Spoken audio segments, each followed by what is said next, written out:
In the tapestry of life, where every thread holds a story, America in black and white emerges as a haven for the voices echoing through the heart of our communities. In this podcast, we wade through the rivers of our collective experiences, celebrating the vibrant hues of change brought forth by the whispers of hope and the roars of action. It's more than just a conversation. It's a journey into the heart of our society, illuminated by the light of those daring to dream and do. Join us, and let your voice be the melody that guides us toward a dawn where every color finds its place in the masterpiece of our shared destiny. Together, let's paint a future brimming with the positives that dwell in our minds and the actions that shape our world.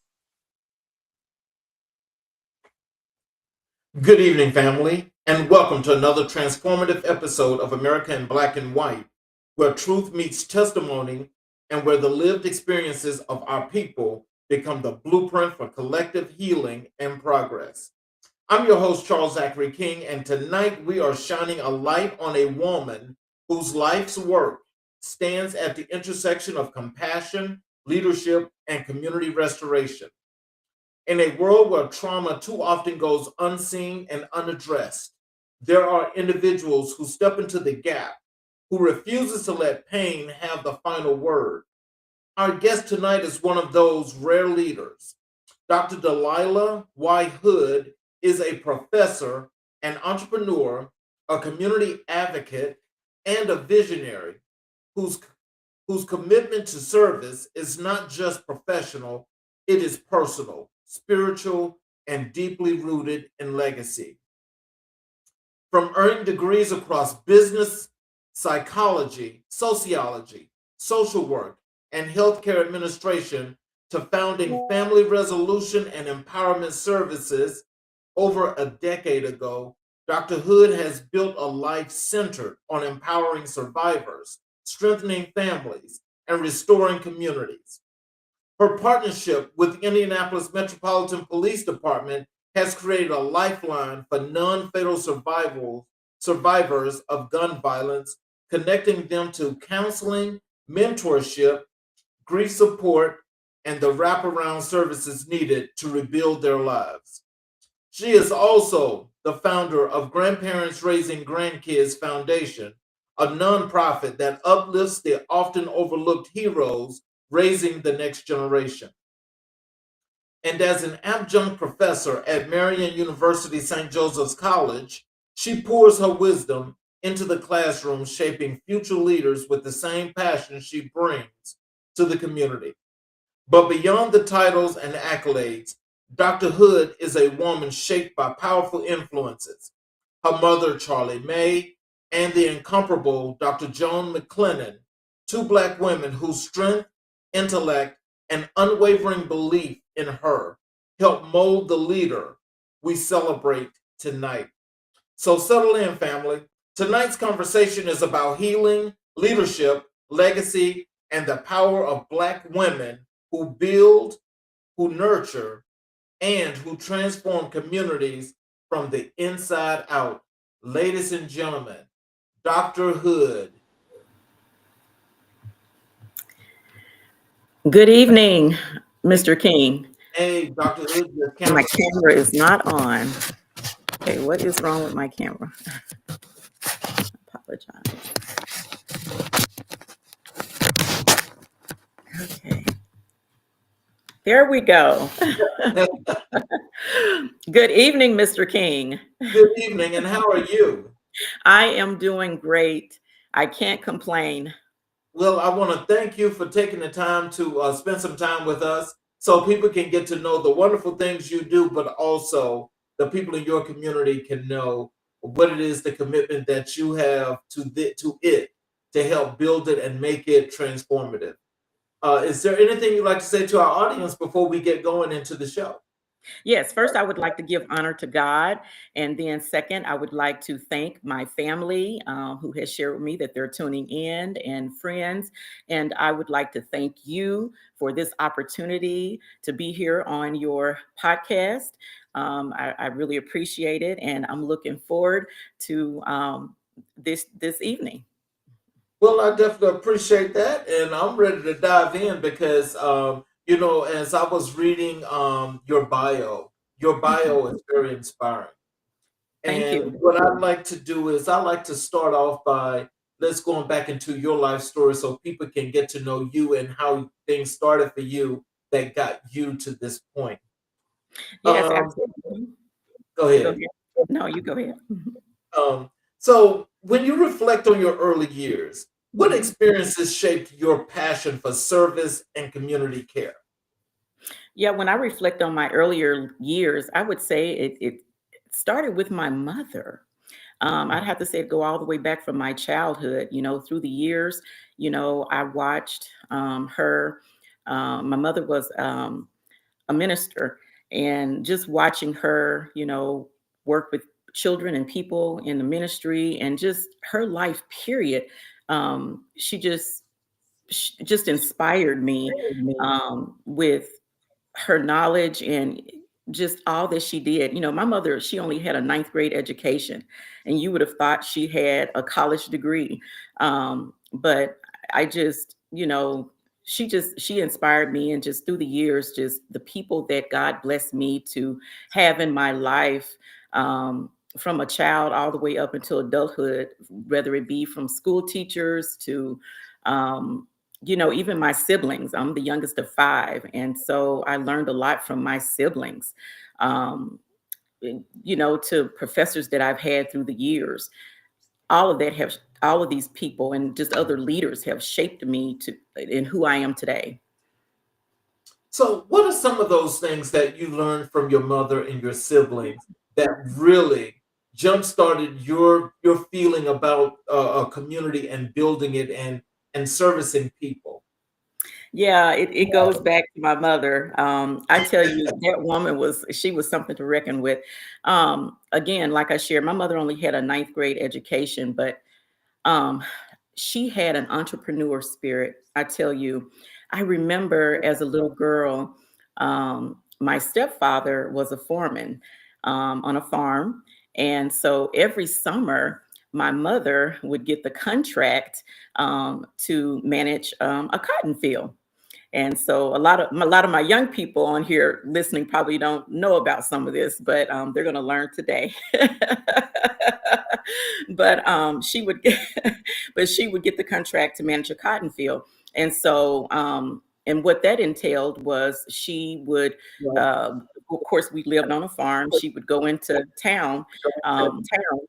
nearest to the farm where we lived, and she would gather people would get on the truck, and we had cars, and they would get in the cars, and she'd take them back to the farm. And so what you do is when you have a contract over a cotton field, you're taking a hoe, and you're pulling up wild weed from the cotton. And so you start from the beginning of the row and you go to the end of the row. And so I was probably about anywhere from 9, 10, 11 years old through for those years that she did it. And I watched her manage that from beginning to end. And of course, I was the flower girl, and not the flower girl. Sorry, I was the water girl. Not the flower girl. So I was the water girl. And so I would I would take the water, and I would walk up and down the rows, and see if anybody needed water or whatnot. And then around lunchtime, um, we would take a break, of course, and people would eat their lunch. And let me tell you what my mother would do, and then I'll come back to that part there. Every night, every evening, when we would take people back home, we come home ourselves, and she'd make sure myself, my stepfather had our dinner, and then my mother and I would stay up, and we would make. I mean, this is all part of this entrepreneur mind that she had. She and I would make sandwiches and chips, and she would put chips in the bags, and sodas, and she'd put them in the bags, and she'd sell these brown lunch bags for, like, back then I think they were like 2.75, $3 a bag. But um and so she always was thinking of ways to make money. And so for people who did not bring their lunch, she would have those sack lunches to offer. And so if they didn't have the money, if they couldn't afford it, she would just take it out of their pay at the end of the day, because doing that kind of work, you got paid every day at the end of the day, just in case you didn't come back the next day, because that was some hard work. It was hot in that heat, and so a lot of people just couldn't come back every day, so with that kind of work, you pay every day to make sure people got paid. And so I watched as a little girl, like I said, from 9 to about 11 years old.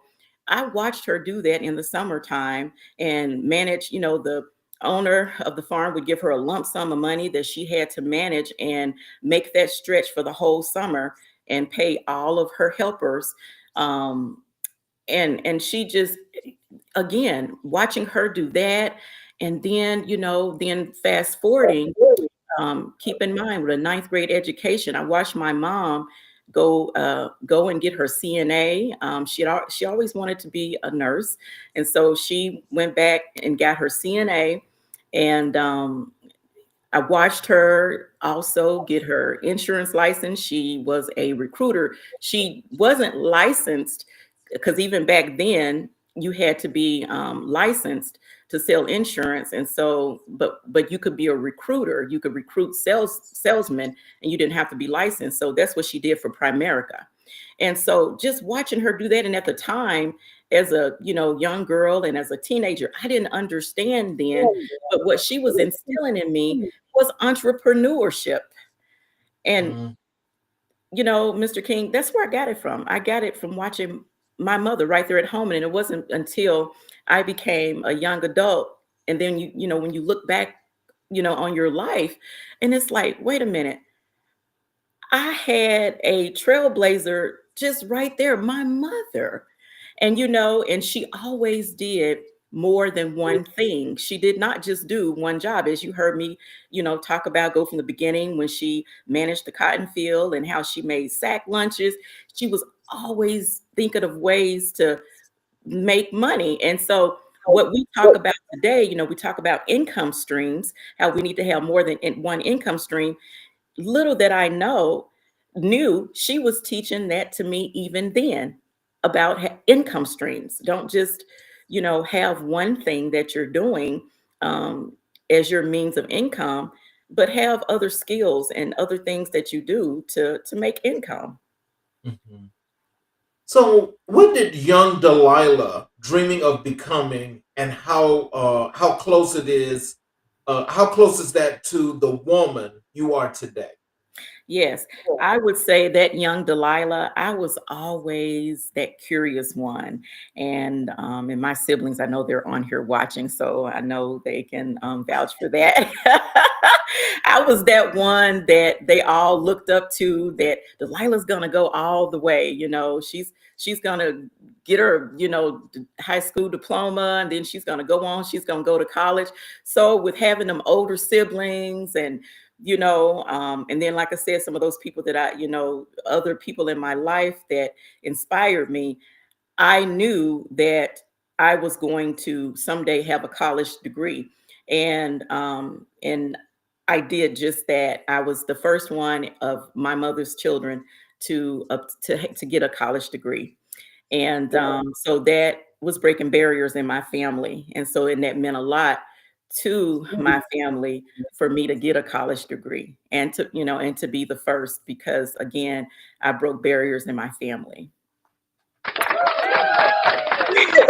They're up. That's Don't that. make me don't make me cry, y'all. That's a good thing. And when you have a strong support system like that, it actually energizes you, and it makes you want to do more. Yes. So I mean, like, how often do you and your siblings actually sometimes get together and you guys like talk about those things when you guys were growing up to now, and how fortunate you guys were to have your parents that did Yeah. such great things for you?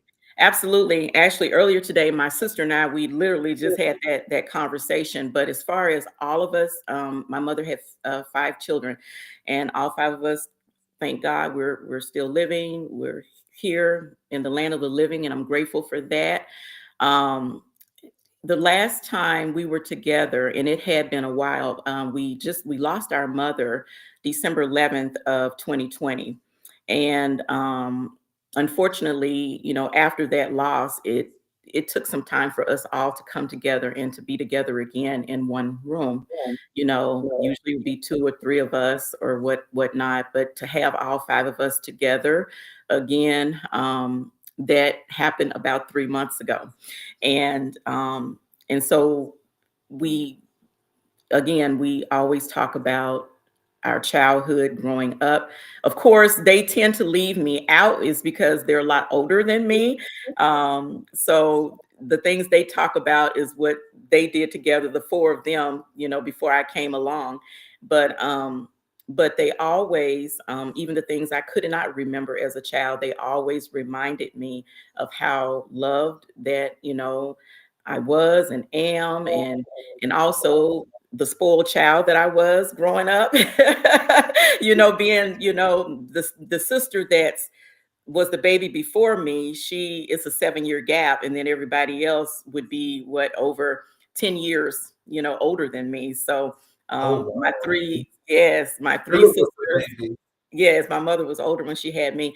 So my three sisters, all three were like my mother, and my brother was like my father. So, so you can imagine, not that I'm spoiled like that today, but but I was very loved, and I had a lot of older people in my life that just poured wisdom into me and knowledge. And so that was the advantage I had being around, having older siblings and being around older people, was the wisdom and knowledge that I got to be so blessed to have instilled and poured into me. So, how did your upbringing influence your understanding of resilience and leadership? Yeah.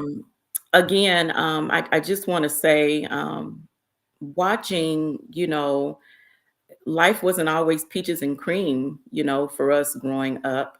You know, at some point, my mother was a single mom raising five kids.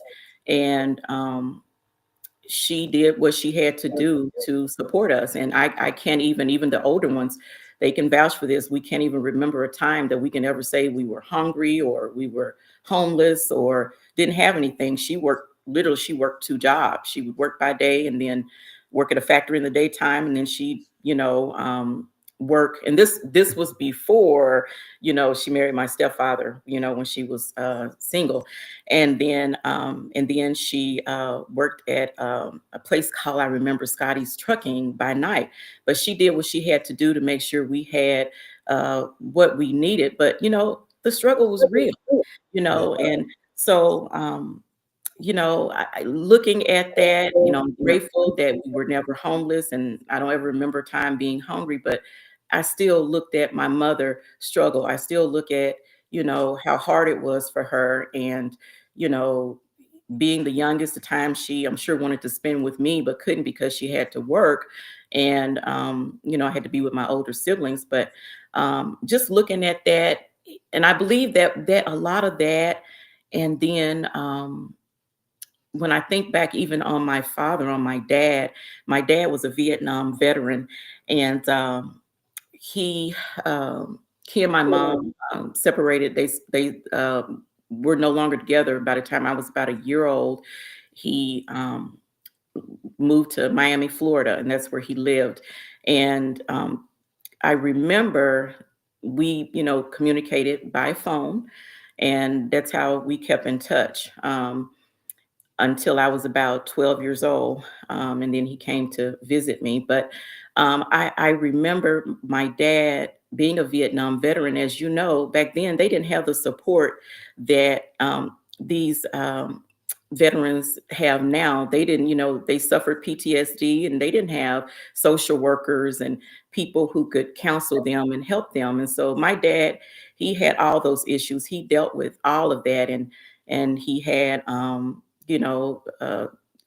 drug habit, that he was an abuser. So just looking back at all of that, and the struggles that my mom went through, I believe that is probably one of the reasons why I wanted to go in the field of social work, because I wanted to be that person. It's like I couldn't save my dad, and I couldn't, change things of the things that my mom did go through.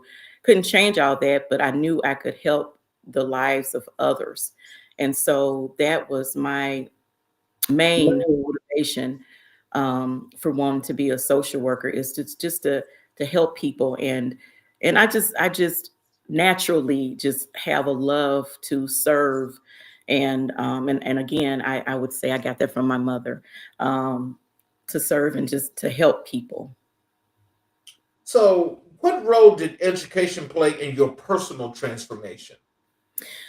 Yeah. So again, let's start with my years of social work. I have more than 16 years working in the field of social work. I've worked in behavior health to um, working with children and geriatric population to working in acute setting in the hospital, and working with a very diverse group of patients, and working with the treatment team to get patients discharged.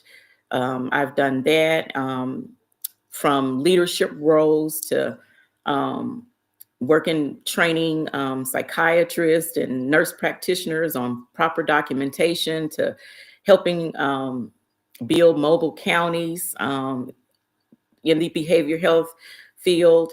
Um, that and Gosh, I've done so much over the 16 years with social work. And then I knew that I wanted to go on and um establish a business, establish clinics. And so that was one of the reasons I went back to school to get my doctorate degree in healthcare administration, is because I want, it's my goal to establish clinics, small clinics.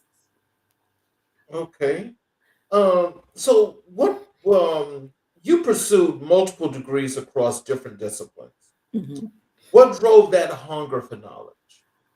What drove that hunger for knowledge? Again, I would say I remember when I was 12 years old Hmm.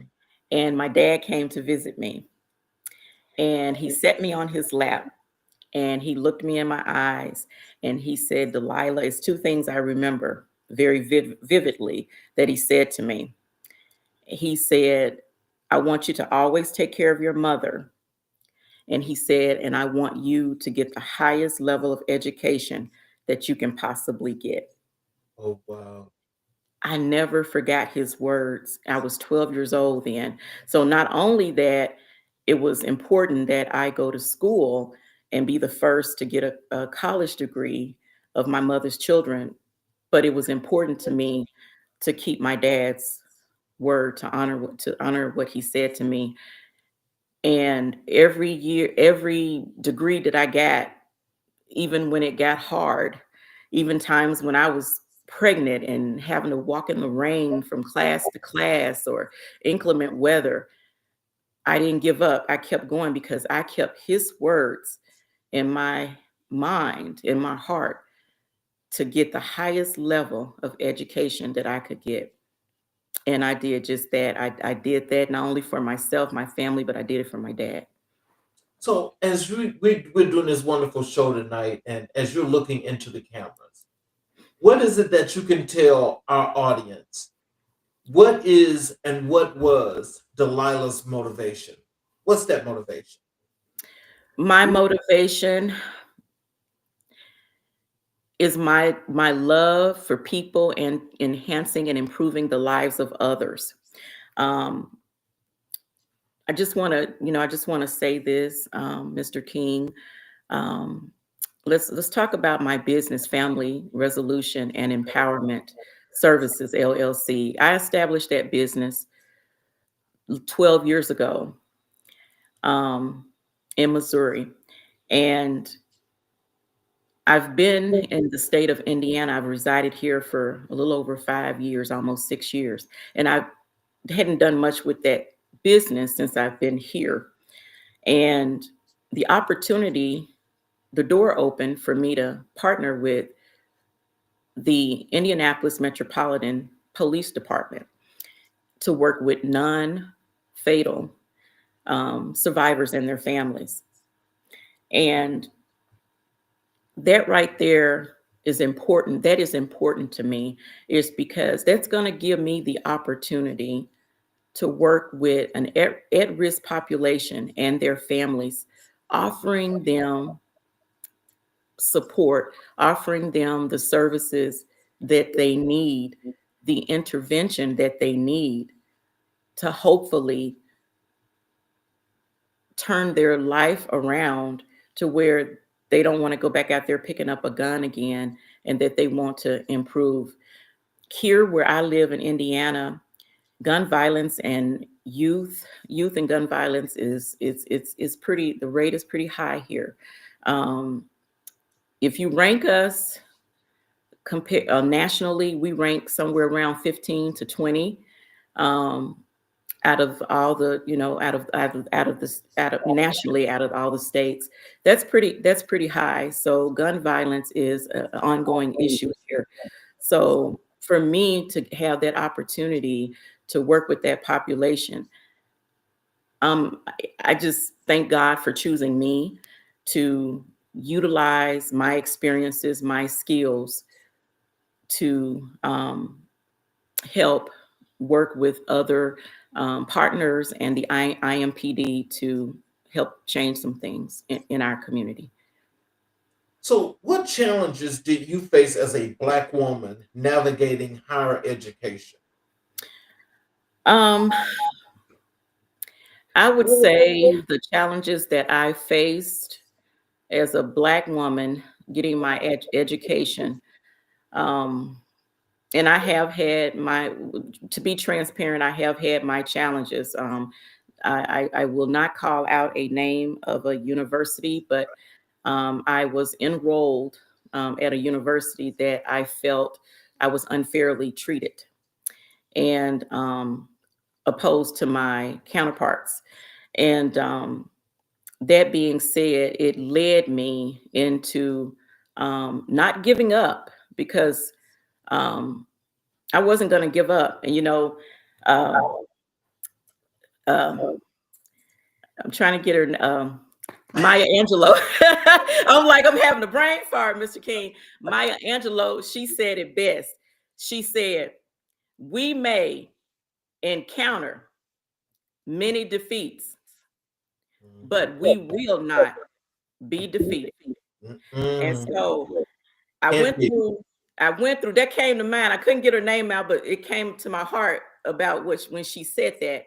And one thing I knew, nobody's going to stop Delilah from getting her doctorate degree. That's not going to happen. That's what's up. That's not going to happen. And so I went through what I went through, and being the resilient person that I am, and the person that how I was raised to be, I said, you know what? I'm going to find me another college that I can go to and not have to deal with these adversities. And that's what I did. And I enrolled into a HBCU, the best thing I could have ever did. I said, why didn't I do this at first? And I went on with no issues, no problems at all. And made it through and got my doctorate degree, and proudly walked with my head up and received my diploma. As you mentioned that, and that's a very loaded question, and your answer as it pertains to you could not have been better stated, because the factual part of this is now here in this wonderful country, Black women have more higher education than anybody. And despite that, people still try and they try and they try to chop that off, make it as minimal as possible, refusing to give that credit. But as we look at time as it's passing and progressing, you, just like so many others, are proving the point that the resilience, the never giving up, and the can-do attitude, it makes that difference. That's what makes up the Black excellence that you're displaying right now to this day. That's what your community should be proud of. And I'm very proud of you, and I'm so happy to have you here. And I mean, that was just wonderful to hear you tell that part of your story, because a lot of people don't understand, like it's like, it's bad enough that we as Black men go through things, but we need to be there to make sure that we're uplifting the sisters and keeping the sisters moving. You Yep, know, and absolutely. And I just want to add, Mr. King, not only that I had my challenge to, even obtain my doctorate degree, but even just, looking for that leadership role, and with what we as Black women are going through now, it's just not easy for us to just, submit our resume with all the education and experience we have and think that we're going to get called back and get this interview and land that role. It's just not that easy for us now. And with, again, with all that we're experiencing with, our economy and everything, and a lot of employee places are, shutting down left and right, closing the doors. And, look at what happened to us with, DEI, a lot of, Black women, was laid off and, let go. And it's like, it's like you say, what do we do from here? What do we do now? Where do we go? We've been doing this for years. This is what our degree is in, and this is all I've ever known. So what do I do? And so the advice that I want to give, as an entrepreneur and as a person who has experienced this firsthand myself to the next Black woman, is we have got to, skill up. I would say skill up, and don't be afraid to be self-employed. Don't be afraid to start your own business. One of the things that I'm working on now, actually, I'm putting together a team to start having workshops. And in these workshops, we're going to be offering how to start your own business from A to Z. I'm going to be shedding, providing knowledge on, how to get your tax ID number, how to how to market your target population to, even if you want to be a 501c, walking you through that process, how to do that, to location.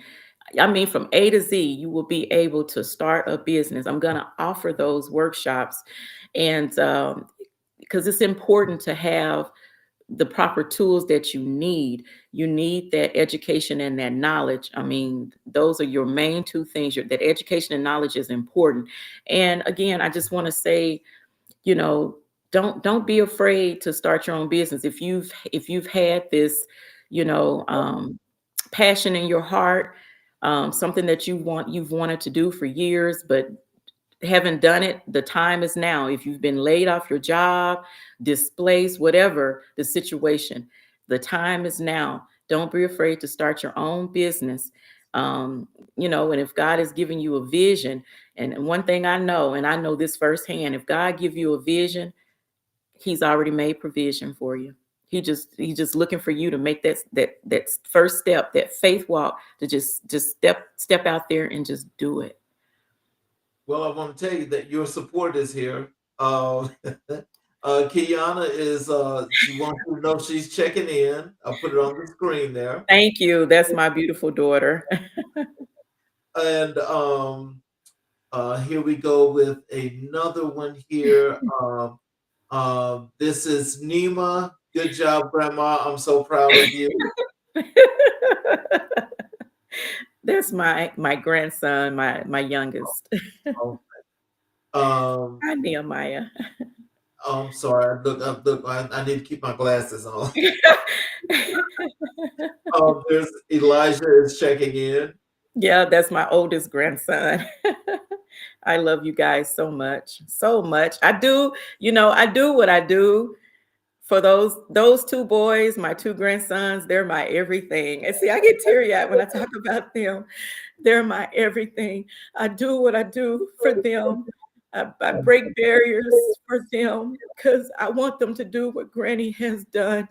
and I want them to do more. I want them to go far greater. I don't only want them to go and get their doctorate degrees, but I want them to be all that God has called for them to be. Well, And I want them to see that through me you're and setting a perfect with the example. help of God. You're doing that. Thank you. You are definitely doing that. And Thank you.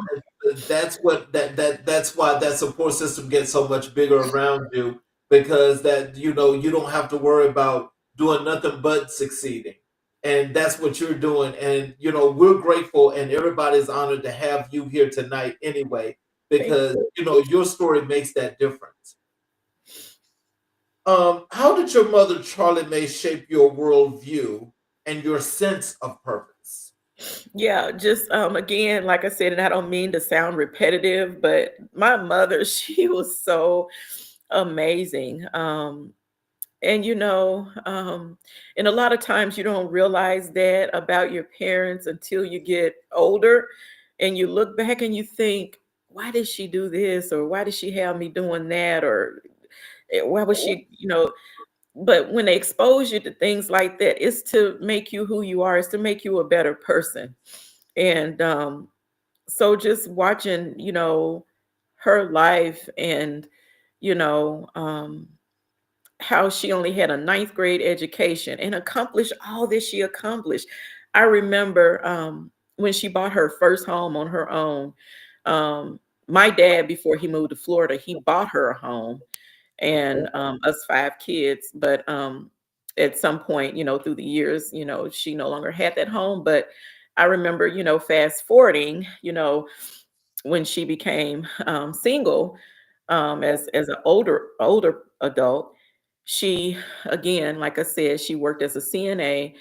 She worked for Primerica, and my mother would do that. And she was at this time, she was probably had to be in her late 50s, and she would get off work on Friday and she would drive to Nashville, which was about 3 hours from where she lived. And my two of my older siblings, that's where they lived, and they had cleaning businesses there. And so my mother would get off work on Friday and she would drive to Nashville, Tennessee, and help them do commercial cleaning. Wow. My mother did that in her late 50s. And then she would drive back on Sunday and then get up on Monday and go to her day job as a CNA. And then on the side, did sales work for Primerica. And she did that. And she called me. I remember she told me, she said, Delilah, guess what? She says, I'm finna buy a house. I'm finna buy a home. I no longer have to rent anymore. I'm finna buy a house. And I'm like, Mom, you finna buy a house? She worked hard. She got her credit right. And she was doing all that working, saving her money, just getting her money right. And this woman in her late 50s, she bought her own home. And that right there is enough to inspire, and it should be enough to inspire anyone. And so when I think back on all that she did, it's like for me, it's just not, it's not even, I can't even think about giving up on anything. I don't care how hard times get or how the struggle becomes real or how I might feel like, hey, I'm just being defeated. But again, like I said, I may encounter defeats, but I will not be defeated. It's just not in me. my Exactly. mother didn't my mother didn't raise me to fold. She just didn't raise me that way, but she raised me to be resilient, to keep striving, and to be strong. And whatever I want, you work hard for it, you get out there, you grind, you do what you have to do, but you go get it, you do it, you make it happen. What is one lesson from your mother that you carry into every room you enter? Love. Mm. Love. And I genuinely love. Mhm. And I could say this for all of my siblings, all of my siblings. My mother was a woman that, when she found, got saved and, gave her life to the Lord, she didn't do it 50%. She didn't do it 60%. She didn't do it 70%. She did it 100%. My mother gave her life to God, and she was all in.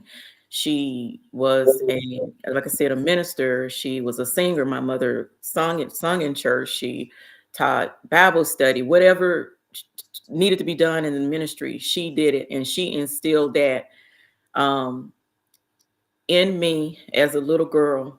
I remember being only 3 years old, about 3 or 4 years old, and actually, one of my older siblings sent me this picture.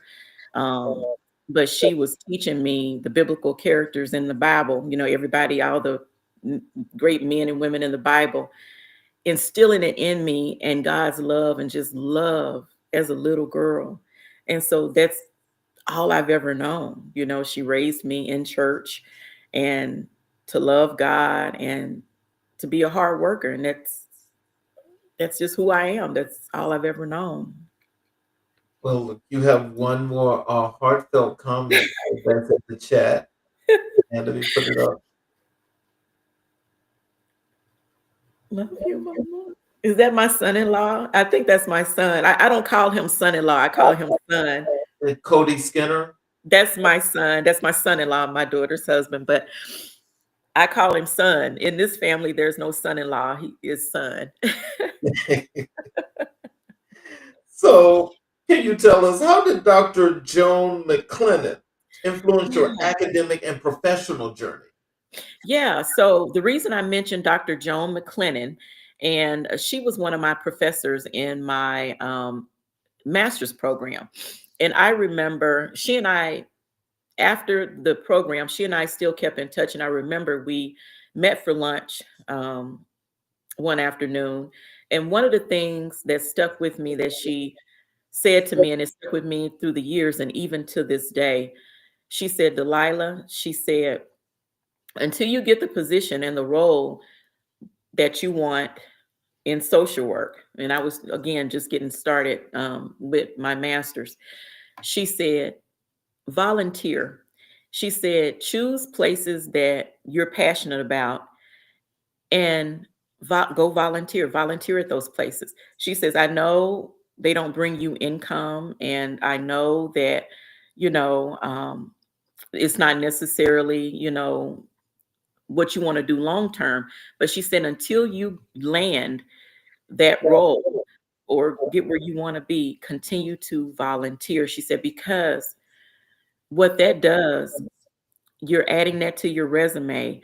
And when employers see that you have volunteered places, especially for a long period of time, and you've been faithful to that, she said, that's like working a job to them.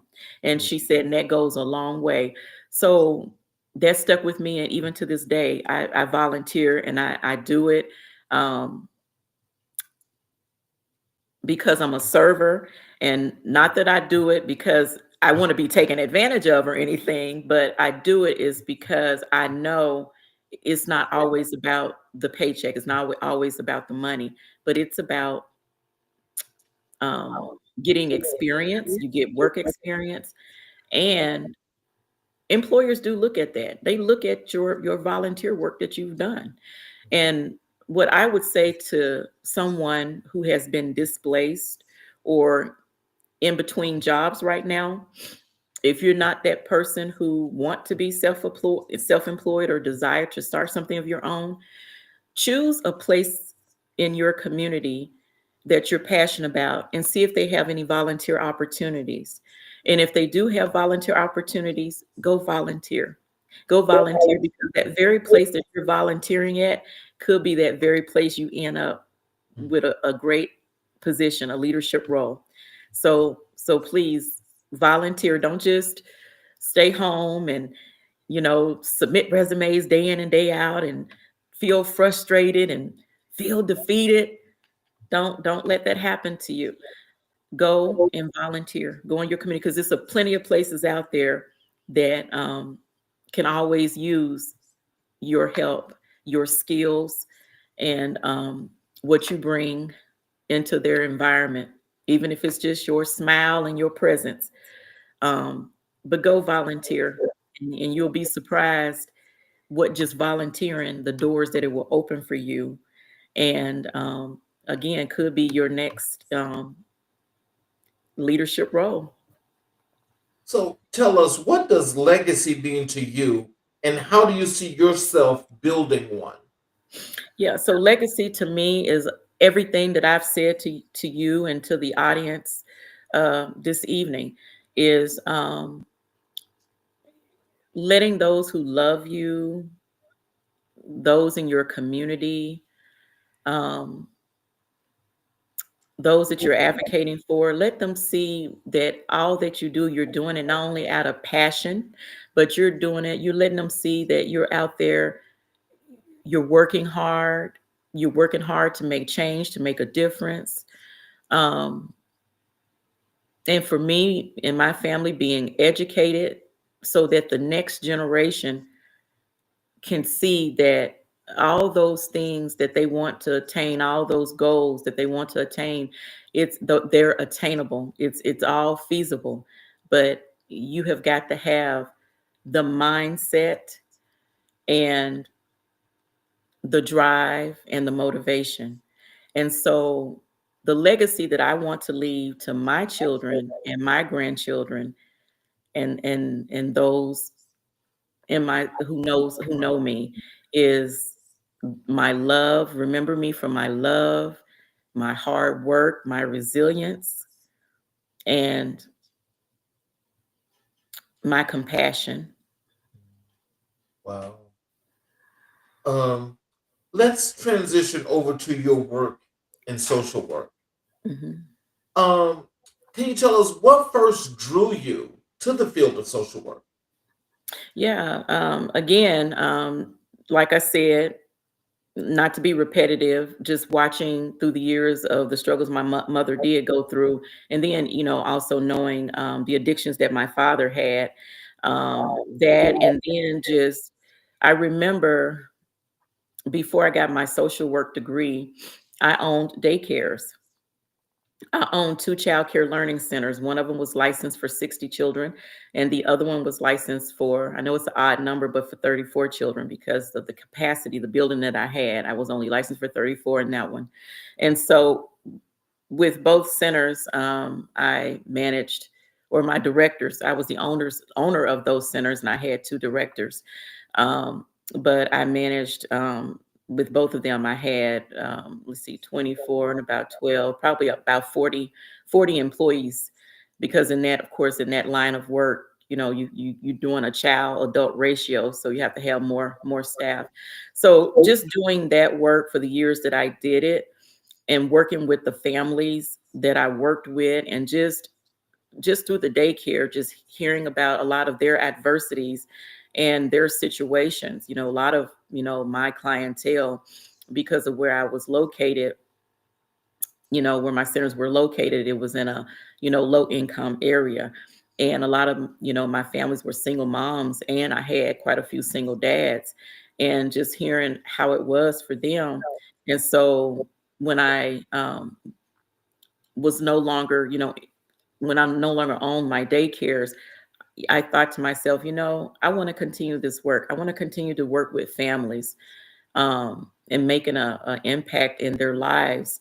And so that was another reason that I went into the field of social work, because I wanted to continue to work in the community and work with families to, better their lives, to enhance their lives. So, how do you define trauma informed care in the context of your work? Yeah, so that could be that could entail children that have been abused. They have seen parents use drugs. That could be the physical abuse that they've endured, um, whether it be physical, sexual.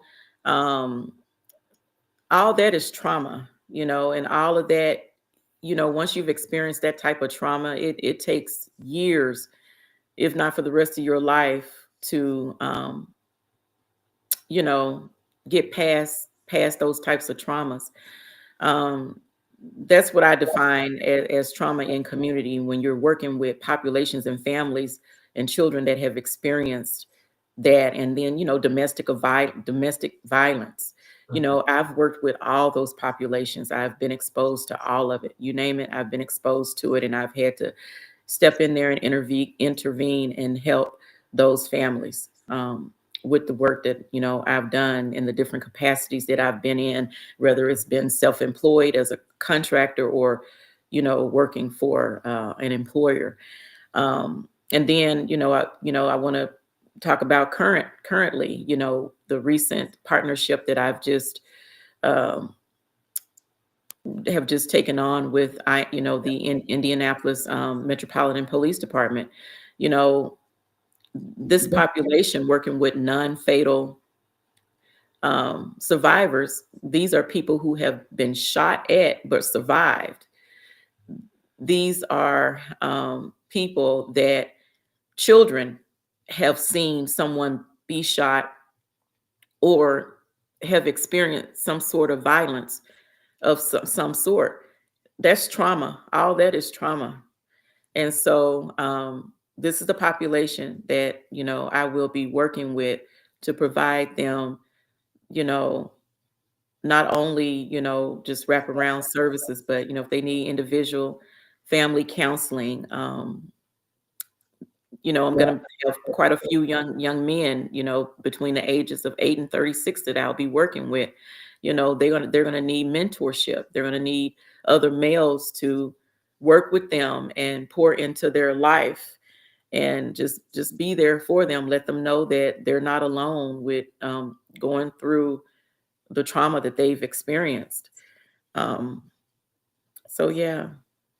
So, in thinking about the work that you do, because I'm sure that there are lots and lots of things that you see where, the trauma has got to be really dramatic. And knowing that you have so much empathy and sympathy and caring for people, how do you how do you get to the point that you try to separate your personal feelings, from the work, because that's got to be pretty hard. It is. I'm not going to tell you it's easy, because it isn't. You've got to be a certain personality. Everybody can't, do this work. Everybody can't do this type of work. But for me, I believe that my walk with God and my faith is what has helped me through the years be able to know how to help people pour into their life, but also know how to not let it overwhelm or drown me, or pull me down to where find myself somewhere in a depressed state of mind, thinking about all the adversities other people have gone through.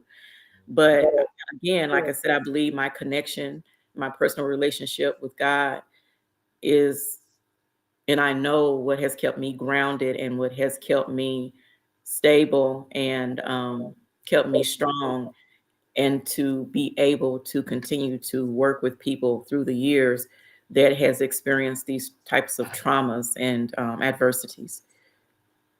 Well, you've got a couple more comments here. And if you'd like to any of these, you can respond to them if you'd like. Here is one from S. Looney. Yes, Such an inspiring interview. she's an amazing friend of mine. I call her sister. I just love her so much. She's been one of my inspirations too. She has poured into me a lot, and she's one of my confidants. And Cheryl, I love you. I appreciate you, and thank you for being my friend and my sister through the years. I don't know how I would have made it through some of the things I've made it through if it wasn't for you. So thank you, Cheryl. Thank you. This one is from your sister. So impressed with you, sis. Is that I don't have my glasses. Is that Emma? Emma Hill. Yes. Yeah, yep, Emma. Again, one of my mothers. I tell you, they don't play about me. You know, even though I say they one of my mothers, but they also look at me, they look up to me too. Mhm. So it's both ways, but they're the ones who kept my hair done, who made sure I stayed clean, kept my clothes, nice clothes on or whatever, made sure I had food to eat. My brother, he's the chef of the family. We all cook, but my brother is the chef of the family. And so he would make sure us girls, he'd go in there and get in that kitchen and he'll whip up something with a little of something. But he would make it happen. But yeah, I love you, Emma. And thank you for always being there for me. And so, yeah. This is from Casey. It says, from your sister Barbara, she's watching live but cannot comment. I am so proud of you, Delilah. Yes, yes. That's one of my big sisters. She's second to the oldest. That's mama. She's the mama.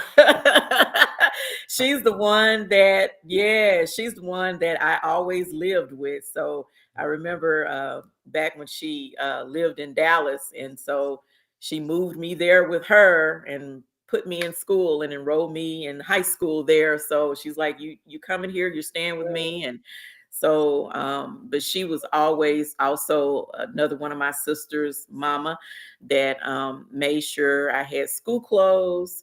Her and my brother, they both always made sure that I had school clothes and made sure that, they've always motivated me to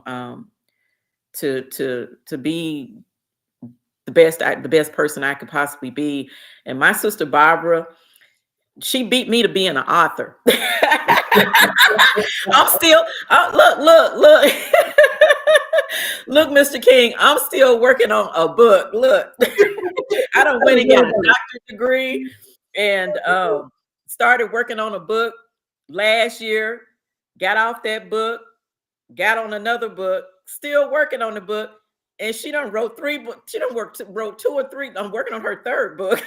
Oh, wow. Congratulations, Barbara. Yes, congratulations to my sister. She's a 3rd-time author, or will be.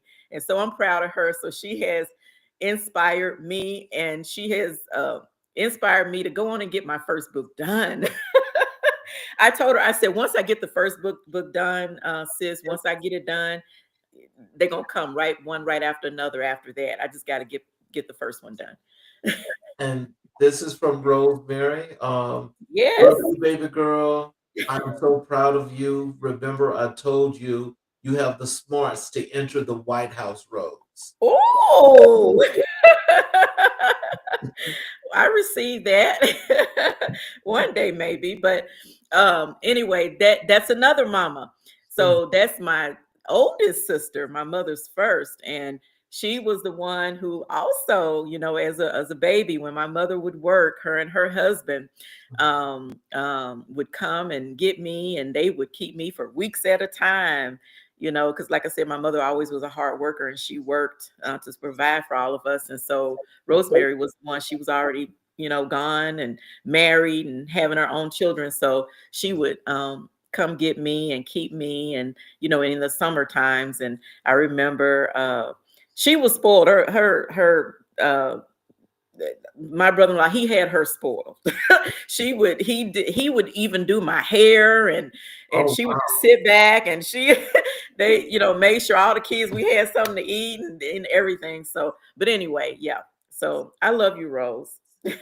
And you got some hearts there from Ed Saloni. Yep, that's my friend, my sister. Yeah. And Ed Saloni says, love you, sister. I love you more. Always, honey, always. I love you always. So, can you tell us what are the biggest misconceptions people have about social workers? That we can save the world. that we know everything. And we don't. But you know what? We don't, but we strive to we make sure we don't know everything, but we do all we can to link you the things we don't know. We link you to those who do, And, we just make sure that you have the resources that you need, and, you know, um, the networks that you need to get you on track to just, you know, yeah. But we don't know everything, Mr. King. We don't, Look, I we know don't, that's a lot of work that you guys unfortunately. have to do, though. I know. Hmm. I said I know that's a lot of work that you guys have to do, though. It's a lot of work. Like I said, I being a social worker for the years that I have been, and by the time I got out of social work, so literally me doing this with IMPD is just kind of putting me back into the field of social work, because I actually got out of social work and just started doing, leadership roles. Um, like I said, I got into more director type roles, and um, owning my business. And then, like I said, when I went back to get my doctorate degree, it was, I got it with intent to establish clinics. And that will happen someday. It will happen. But for now, look like I'm in a season to where, in the area where I reside, where I'm needed the most, it seems like pulling me back into my social work skills. And that's okay. That's okay, because you know what? I'm still helping people, just not in a clinical setting, but that's okay. I'm still helping people, and being hands-on, and I'm looking forward to that. So, and then as far as my education, being a professor, you know, um, being in the collegiate setting, I'm helping students. I'm, pouring into them and giving them the knowledge, sharing with them to be all that they can be. So, um, yeah. So I'm just, I'm just grateful and thankful to be used in the way that I'm being used, and I can't, not mention another volunteer role that I do that I'm very passionate about, and that's working with a group of pastors. Um, it's a coalition called the Indianapolis Pastors Coalition. I work with my pastor closely with that coalition, and it's been amazing. I have to say, just being in the environment with all those pastors, and um, being close to that anointing, it has really helped me a lot. I have really grown.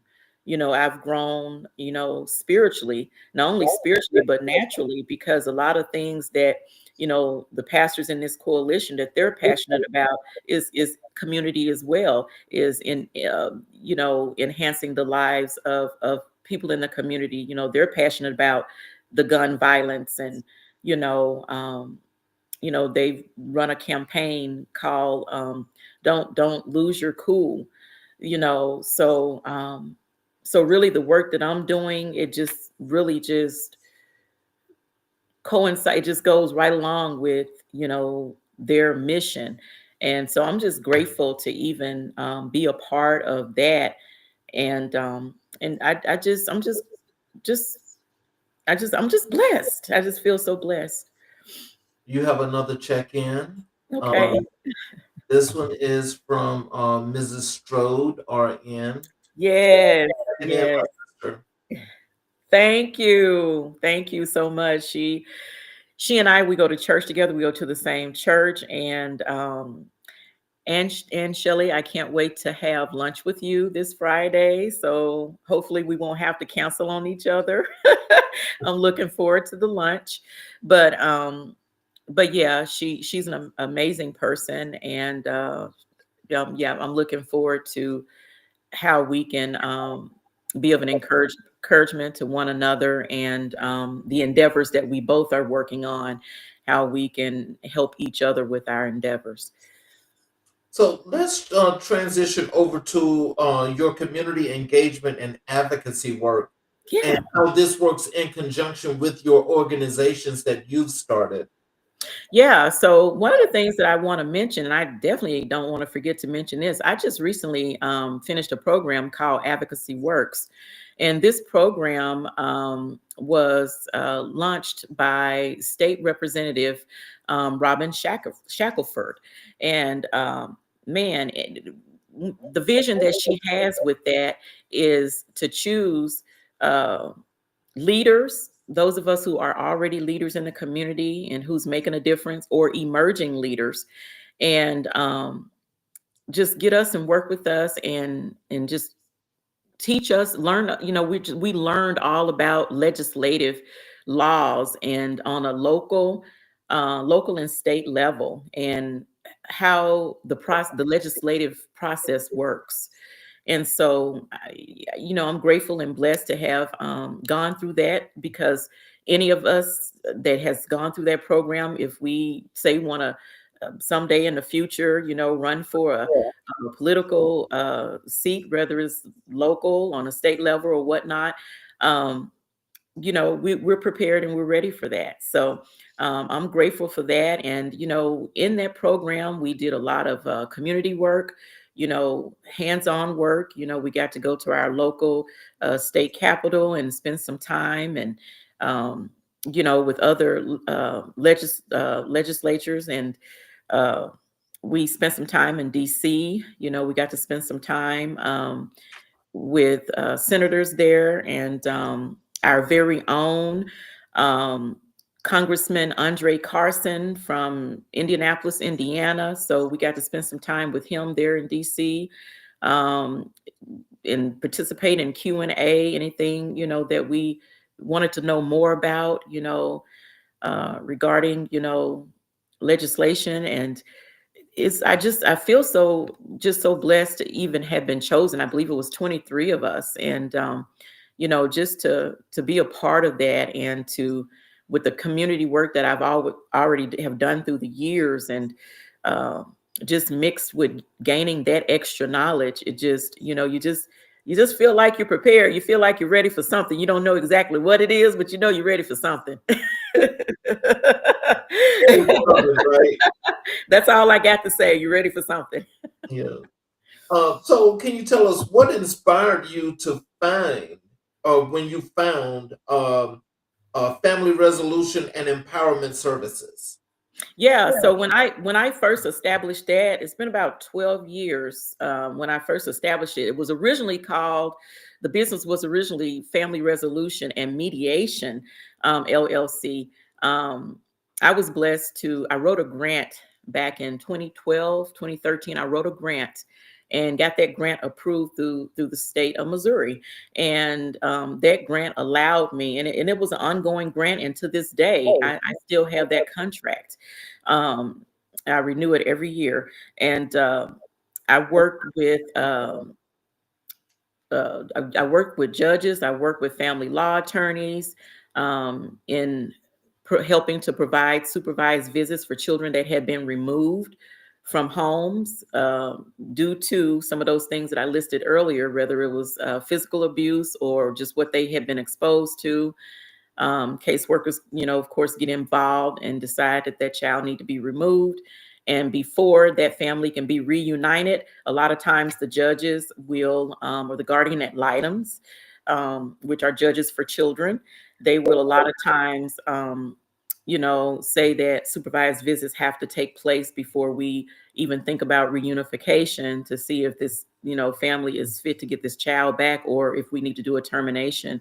And what in that setting, a termination mean place a child with a foster parent permanently, or an adopted family. And so I would work with that population. And so that's where my business came into play. And then I'm also a mediator. I mediate family and civil law cases.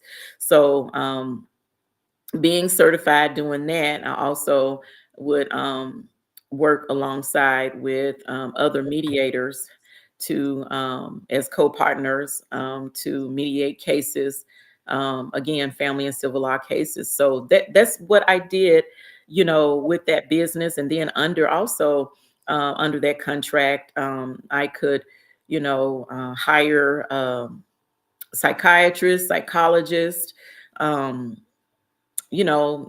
all those specialties to provide service. But at the time, it was just me and maybe one or two contractors, and I didn't utilize all those services. I just mainly did the supervised visits. And then, of course, on the side, I, did mediation.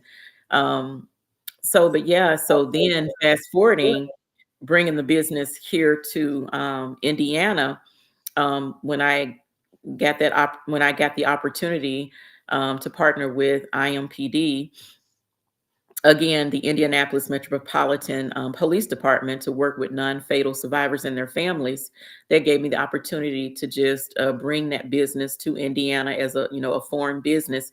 And then I rebranded it and just changed the name from Family Resolution and Mediation to Family Resolution and Empowerment Services, because that's what I will be doing. These services that I will be providing will be empowering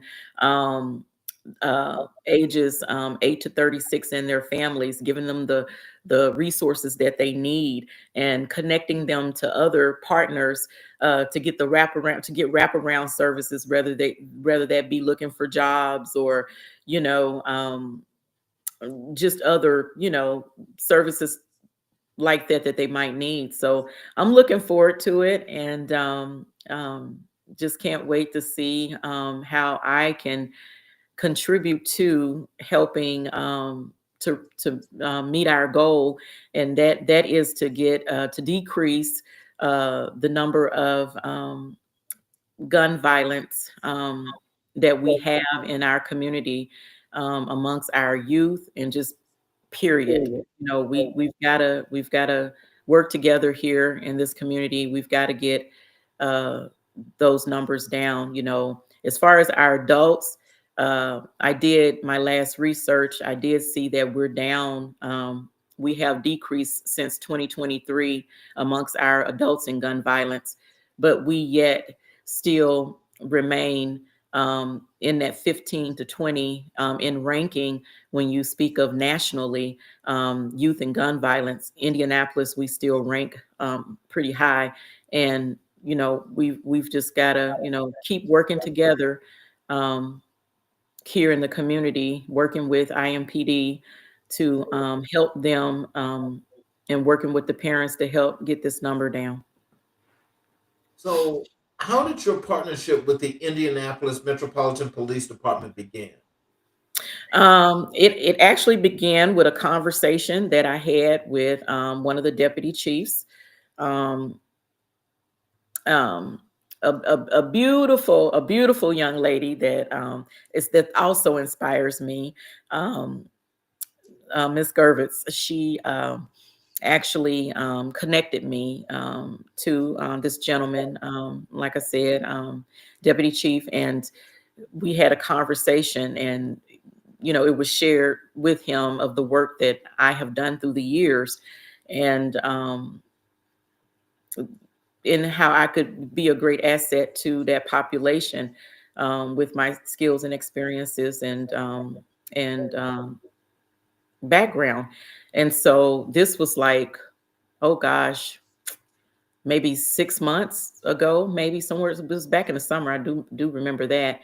And so then fast forwarding, I didn't, think anymore of it, as far as, being, you know, being able to be a part of it. And then um, in December, that opportunity it came to me to partner with them. So I'm grateful. So we got some loving hearts for you again, and you see those.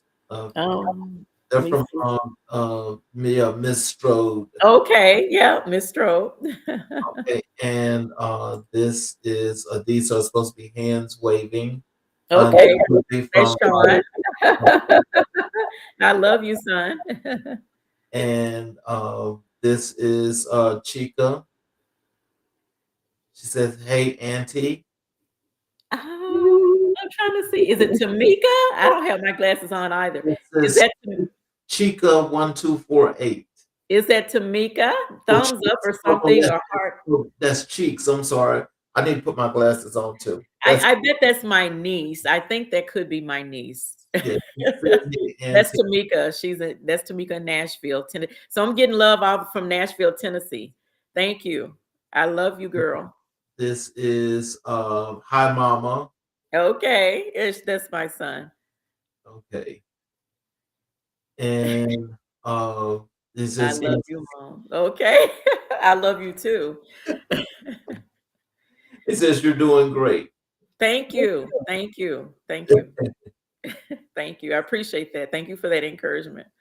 So, what does effective community collaboration look like in practice? Effective community collaboration, what that looks like is exactly what I just talked about. Um, it takes, especially to combat what we're trying to combat here in my community here in Indianapolis, is to get this number down. Um, this issue that we've had a problem with for so long with youth and gun violence, it's going to take more than IMPD. IMPD can't do it alone. It's going to take the parents. It's going to take business owners like me jumping in there, intervening, offering intervention and resources. Um, the others who have youth programs and, coalitions like the Indiana Pastors Coalition. It takes all of us working together Mhm, to be effective in combating this problem mhm. with youth and gun violence. So, what are the unique needs of non fatal survivors of gun violence? The unique needs. Mhm, I would like to just say this. I feel, and this is just what I feel, and then from some research that I've done, I believe a lot of our young people that end up out there on the streets with guns. I believe it starts at home. We need to assess what's happening and what's going on in the home. It could be something like, could be food insecurity going on. It could be somebody has lost their job. It could be a single mom home that there's not adequate income. And you and I both know, Mr. King, these young people now, they like to wear Jordans. They you can't come with no JC Penney. You can't come with no Walmart, no JC Penney, and not even no Ross. These kids, it's like, okay, go online and order. If it ain't 200 plus dollars, it's like, I don't want it on mhm, my feet. So these kids, and then it's just a peer pressure. It's just a peer pressure. You see other kids in Jordans and name brand this, name brand that, and you want the same, but your household, can't afford that. So then you go to the street, and then you got what I say, the bad guys. You got them out here with these guns and saying, hey, if you go make this drop for me or this run for me, you get this X amount of dollars, and to make sure you're protected, you got to carry this, this gun, mhm. and so it could be something like that. It could be that if they had adequate resources in the home and income, that could be all that is needed to stop that 12, 13, 14-year old from going out on the street and getting a gun. So I say that we need to start paying close attention to the what's going on in the homes and the lack of resources that these families might have, that the reason these young 11, 12, 13 year olds are going out here thinking it's okay to have a gun. So, how do you build trust with individuals who have experienced trauma? First you got to listen to them. Mhm, You got to listen to them. You got to give them time. You can't rush people who have been through trauma. You mhm. can't just meet them and just start asking questions and think that they're going to give you the answers right away, because that's not going to happen. Any rapport that you build, any trust, it takes time. That's with anybody, child, adult. It trust and building rapport, it takes time. And so you got to give them time. And until people get to that point to where they trust you, you just got to meet them where they're at. Whatever, resources that they need, that, you can, tap them into right away. You just do that. And then just, over time, just based on the assessments that you've done, and the needs, and if you see there's individual counseling that they need, or rather, or just mentorship, just connecting them with those individuals that they can build trust and rapport with. And in time, people who have experienced and dealt with trauma, they will open up. They will open up and they will share with you. You will get down to the root cause, Mhm. to where you can better effectively help them. Um, and I tell anybody, and I'm sure social workers, if you're listening, you can agree with this. I don't care um, what resources you link them to or how you help them, until they are ready to um, be very transparent with you and totally open up. You can't be totally effective with them um, until you can really reach way down and get them to open up and talk about the deep things. So, how does your nonprofit Grandparents Raising Grandkids Foundation address gaps in support systems? Yeah. I am so passionate about that initiative. I look, I established. People didn't understand. They like, okay, she's educated. She has a master's in social work. She's working on her doctorate degree in healthcare administration. Why start Grandparents Raising Grandkids Foundation? What's the deal with that? You know, it wasn't until I moved to Indianapolis, Indiana, and again with me sharing with you the issues we've had here with gun violence. That was one of the driving forces, because then the vision that was given to me, my heart was going out to the grandparents, is Right. because when one parent, when there's been a homicide and one parent has been shot and deceased and the other one is in prison, then the children are left behind for the next of kin to raise, and that next of kin is likely to be grandparents. Mhm. And so, that being said, they don't always get the support that they need, raising the grandparents. You just got to think, they haven't even had time to mourn the loss of their own child, or, you know, deceased, or rather one went to prison. They have to jump right in there, being the caretakers of their grandchildren and holding it and keeping it together for them. And then they lay in bed at night crying and grieving Mhm. alone, and then got to get up the next morning and do it all over again for the grandkids to keep it together. And so you just got to know, they need services like grief support. They need a safe space that they can come and see other grandparents that's going through the same thing and have similar stories, whether that be the loss of a child, their own child, from gun violence, or, it could be, it's not always gun violence. It could be a child that's suffering mental illness and they've had to take on those children. It could be drug usage, substance abuse, and they've had to take on those children. So it's not always gun violence. But the bottom line is, that population, grandparents, they need support. And when you're raising kids, I call them these kids today. These kids today are different than when you Right. and I was being raised, Mr. King. They're different. And Yes. so you got to go through parenting education, which is, I think, they should go through parenting education, because you can't, discipline these kids like how our parents discipline us.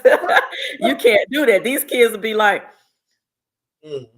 Yeah, I'm they finna will call hotline you. CPS. They will hotline you in a minute. They will Yeah, call or report it in. You yeah. look at them the wrong way, Mhm. they like, I'm gonna tell my teacher on you. So, you got to take different approaches now when you're working with these children.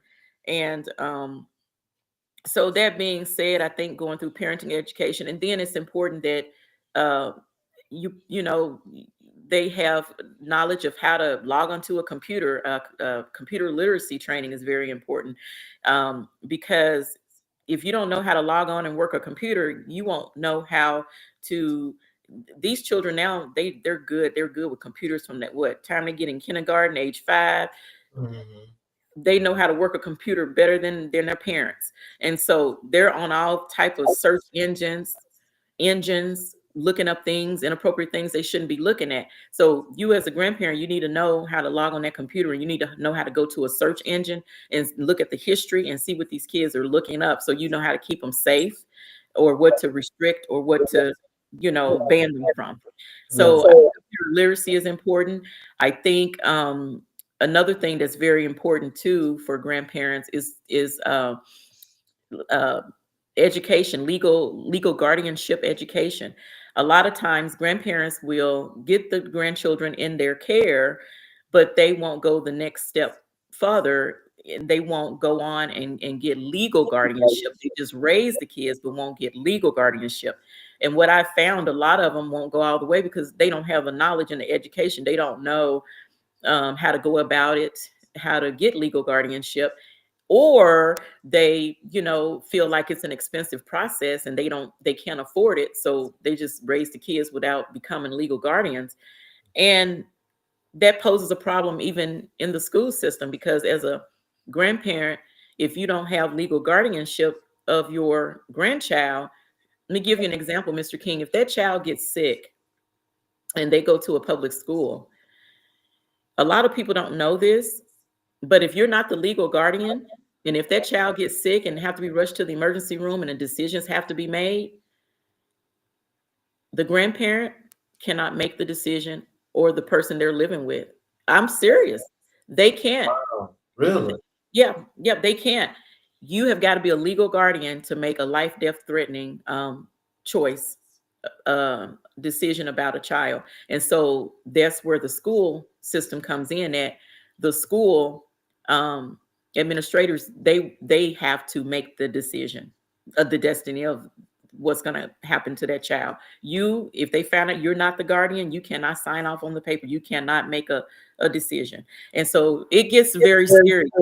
So that's why it's important, if you're going to take a child into your care, into your, custody, you need to go ahead and get legal guardianship so that you don't face those type of issues. And then also, there's a lot more benefits out there for you if you are legal guardian than if you weren't.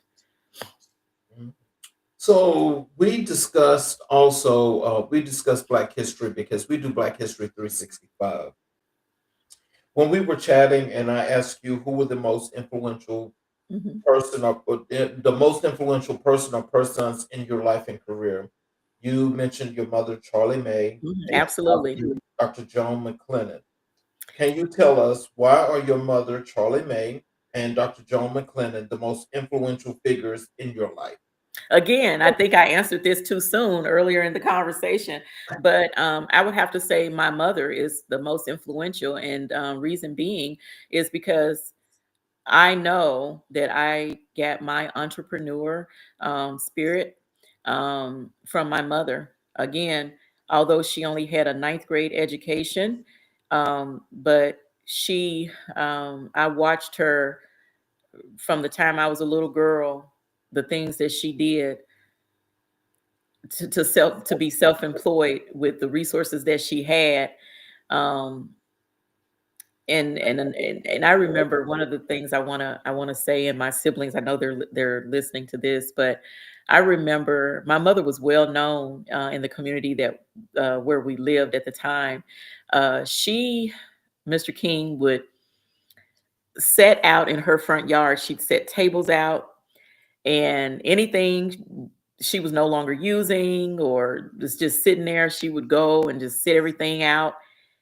And I remember as a little girl going with her and my stepfather, they would take me with them to the auction, and they would get a lot of things, and she'd come and she'd set it out on the tables.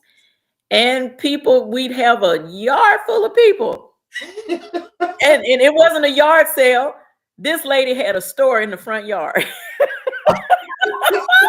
This woman, I remember as a little girl, I'd be like, oh Lord, I don't want all my friends to see all this stuff. I'm like, mama need to quit. but but little that I know, but little that I knew, she was instilling entrepreneurship in me even then. And so when she didn't have what people needed, they would say, Miss Charlie. That's my mother's name, Charlie. Mhm. They would say, Miss Charlie, I need an iron, I need a can opener, or I need this or need that. And she'd write a list. She'd have a list of what everybody said they needed, and everybody knew she was the go-to person. And next time they went to the auction, or they drive around whatever flea markets, whatever they saw, and they collect the items and get it and go back, and then people like, oh, you got what I need. So she was the go-to person, because when people can't afford to go to the store and purchase things new, what do? You go to a used store, Yeah. right? Right. You go to Goodwill, you go to a flea market, or whatnot. So with my mother, you didn't have to waste your gas and drive around and go from yard sale to yard sale. You could just come straight to her and tell her what you needed. And my mother, she did that for years. She would work other jobs and do other things, but you can always count on Charlie. She was going to have her store in her front yard too. That's what's up. And so you just got to think, being raised with someone like that and seeing that, look what was being instilled in me, Yes, and just look at how you flourished from all of that knowledge. Yeah. So the only difference between her and me is just I got the education to go along with all of that The other skills. her. Yeah. So what do these women represent in the broader story of Black womanhood? Oh, wow. They represent strength, Mhm. resilience, trailblazers, change makers. Mhm. Sheroes. That's what's up. That and some. Yeah. So how do you honor their legacy through your work? Oh, wow.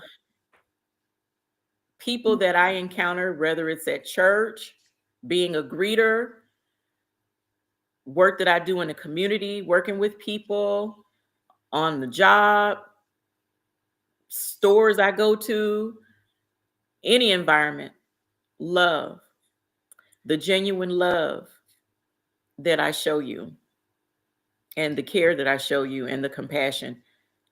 It's genuine. It's nothing fake about me. It's all genuine. Right. And the only way you can have that kind of love is by having the love of Christ, love of God. So then I have another question here that if you comment here if you want to answer this in the chat. But some parents are providing gone to their children as gifts. For me, that's insane. Okay, some parents are providing gone to their children as gifts. For me, that's insane. I'm trying to make out maybe what this I what think the person is trying to say. Some parents are providing. Is that GONE, gone?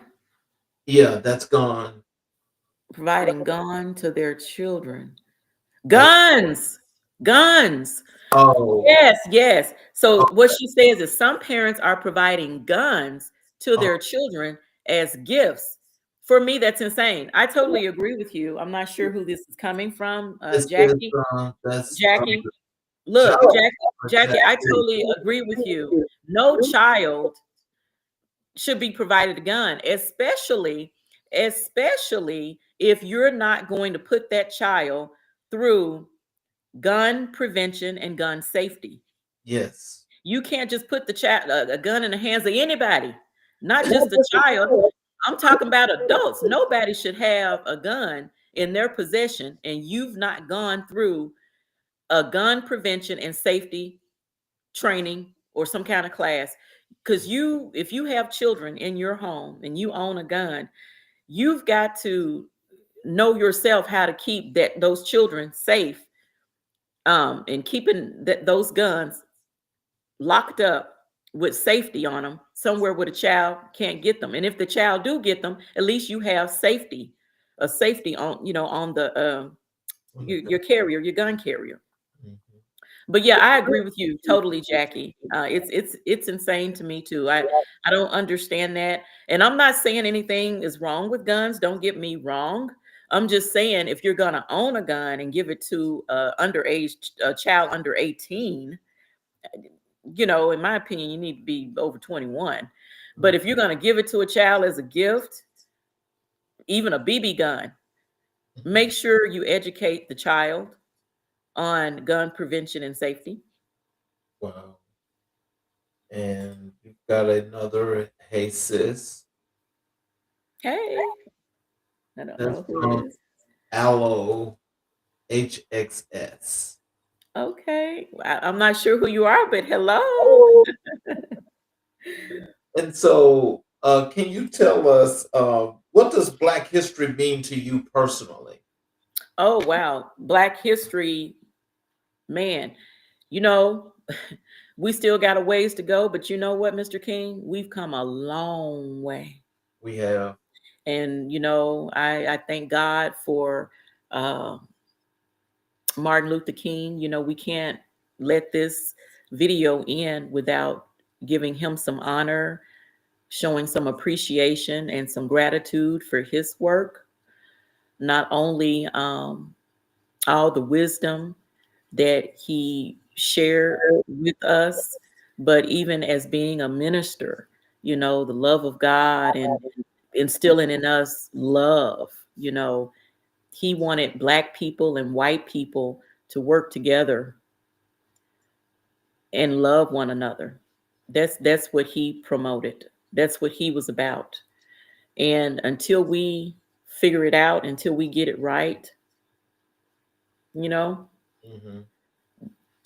love. Mhm, I was going to give you the final question for you. mhm. How do you incorporate Black historical narratives into your teaching and advocacy?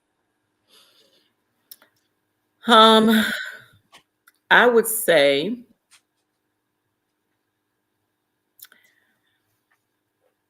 I'm all about education, educating. It's very important that we educate, not only educate our children on Black history, but just educating our children, period, and promoting to them, encouraging them to be educated, no matter what barriers are there, but keep striving and keep going and get the like my dad told me, get the highest level of education that you can, because now you got a lot of competition and you need education, and not only education but skills. You need skills.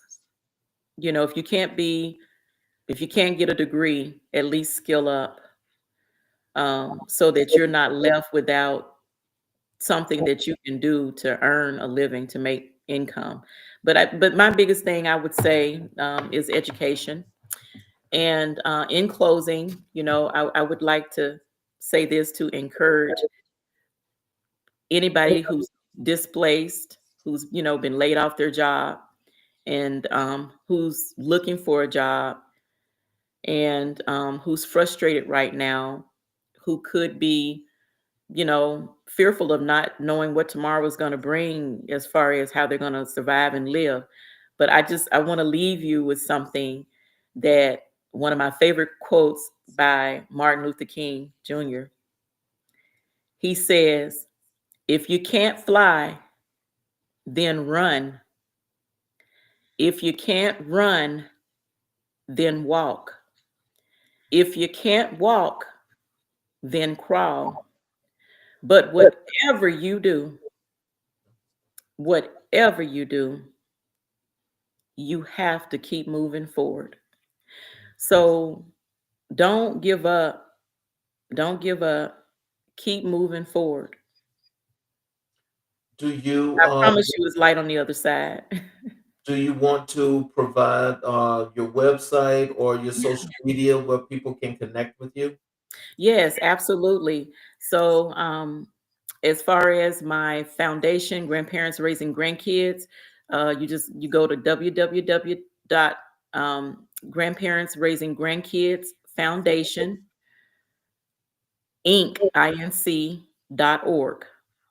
Again, www dot Grandparents Raising Grandkids Foundation Inc. To if you'd like to make a donation or just like to know more about that program. And then my other business is Family Resolution and Empowerment Services LLC. You just go to www.familyresolution and empowerment services.com. If you'd like to know more about the work that I'm doing under that program. And you can always, connect with me. I'm on Facebook under Dr. Delilah Hood. I'm on Instagram. Um, I believe I'm under there as Delilah One, maybe. But you can just put in the name Delilah. You'll see a picture of my face. It's likely me. It's not probably too many Delilahs out there, but you'll find me. You'll see me. I'd love to connect with anyone who'd like to connect with me. And yeah, I'll be happy to answer any questions or be of any encouragement.